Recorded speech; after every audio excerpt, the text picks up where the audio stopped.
Meet Uncle Sam. He has a lot of bills to pay. Almost $4 trillion worth every year. Uncle Sam's income is a little over $2 trillion per year. To make up the difference, the deficit, he does what most Americans do. He borrows money. When Uncle Sam takes out a loan, he calls it a bond. Bonds can be held by banks, investors, or even foreign governments. Uncle Sam has to promise to pay interest on these bonds, just as you do on any loan you take out. Ever think about paying your mortgage with your credit card? That's exactly what Uncle Sam does. He takes out new loans, new bonds, so that he can make payments on the old ones. All those loans, and especially all that interest, adds up. Right now, Uncle Sam owes about $14 trillion. To put that in perspective, $14 trillion is about the same as the national GDP, the total value of all the goods and services produced by the American economy in an entire year.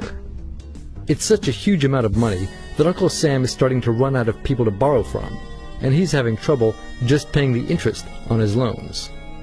The obvious solution would be to either cut spending or increase taxes.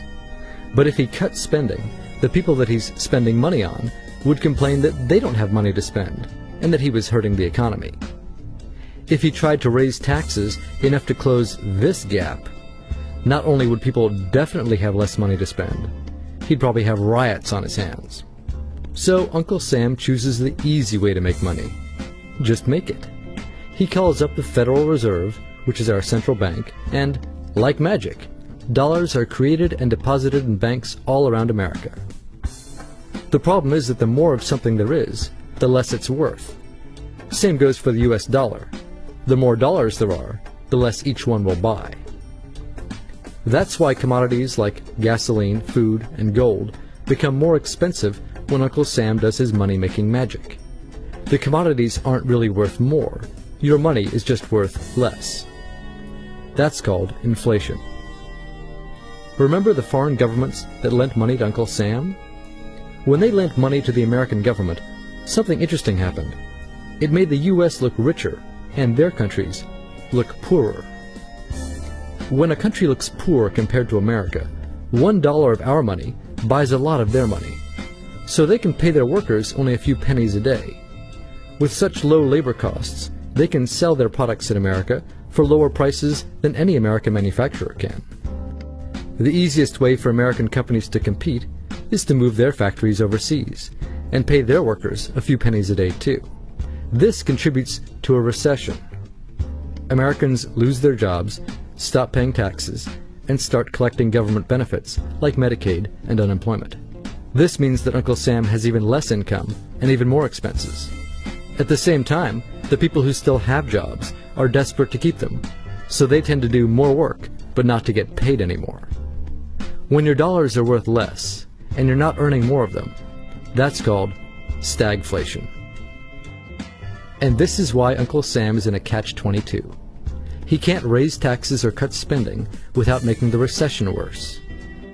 And he can't have the Federal Reserve create more money without making inflation worse.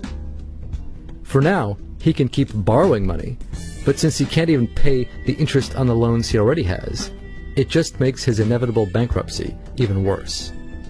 Whether it's in 2 months or 2 years, the day will come when Uncle Sam can no longer pay his bills.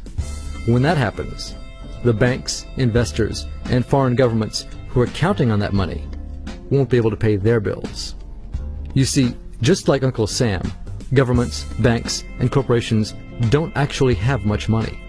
Mostly, all they have is debt to each other.